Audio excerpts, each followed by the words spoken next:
મારા વાલા વૈષ્ણવોને જય શ્રી કૃષ્ણ. આજે આપણે ગંગા દશેરા વિશે જાણીશું. આ વર્ષે ગંગા દશેરા 5 જૂને ઉજવવામાં આવશે. તે શા માટે ઉજવવામાં આવે છે, ફાયદા અને વિધિઓ ચાલો સમજીએ. 5 જૂન 2025ના રોજ એક દિવ્ય નદી ફરી એકવાર આપણને સ્વર્ગથી પૃથ્વી સુધીની તેની પવિત્ર યાત્રાની યાદ અપાવે છે.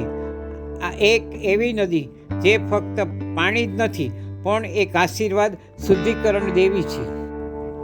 શું તમે જાણો છો કે આ દિવસે ગંગા સ્નાન કરવાથી જે 10 પાપોને ધોઈ નાખે છે, તેમાં લોભ, ક્રોધ, ઈર્ષા, અહંકાર, જૂઠું બોલવું અને બીજાને નુકસાન પહોંચાડવું, વડીલોનો અનાદર કરવો, વાસના, ચોરી અને છેતરપિંડીનો સમાવેશ થાય છે. ગંગા દશેરાની વાર્તા, મહત્વ અને શક્તિશાળી વિધિઓ જાણવા માટે અંત સુધી મારી સાથે રહો.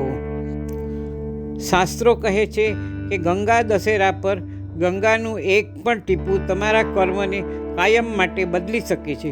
પરંતુ શું તમે જાણો છો કે જ્યારે ગંગા પોતાના આકાશી બળ સાથે અવતરણ કરે છે, ત્યારે ભગવાન શિવે પૃથ્વીને વિનાશથી કેવી રીતે બચાવી હતી?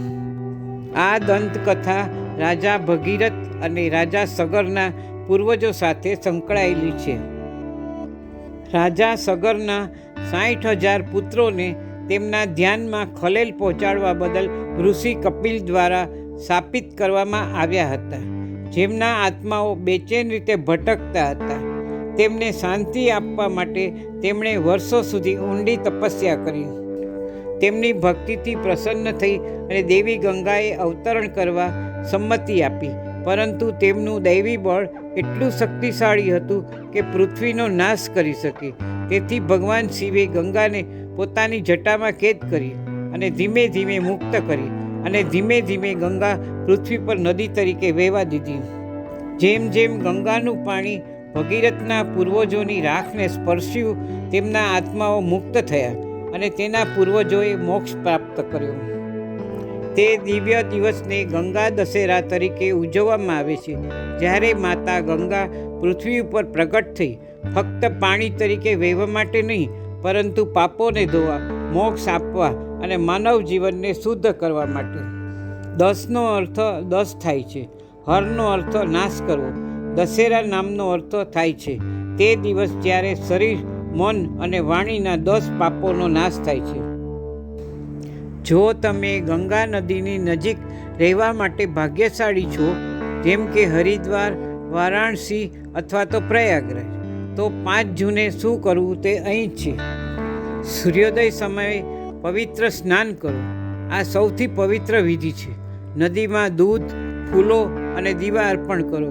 ગંગા સ્તોત્રનો પાઠ કરો અથવા તો ઓમ નમો ભગવતે વાસુદેવાયનો પાઠ કરો. ગરીબો અને બ્રાહ્મણોને કપડાં, ખોરાક અને પૈસા દાન કરો.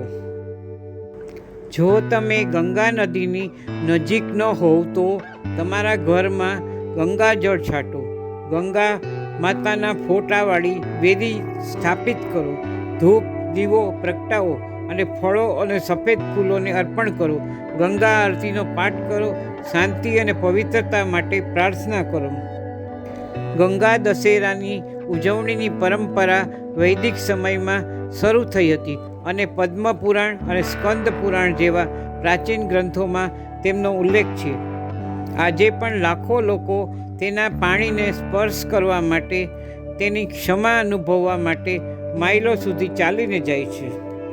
આ 5 જૂનના રોજ દિવ્યતા સાથે જોડાવાની તક ગુમાવશો નહીં.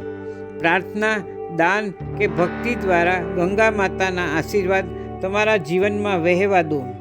જો આ વાર્તા તમને સ્પર્શી ગઈ હોય તો તેને તમારા પ્રિયજનો સાથે શેર કરો.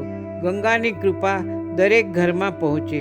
વધુ પવિત્ર વાર્તાઓ અને ધાર્મિક વિધિઓ માટે સબસ્ક્રાઈબ કરો અને આગામી સમય સુધી ધન્ય દિવ્ય રહો.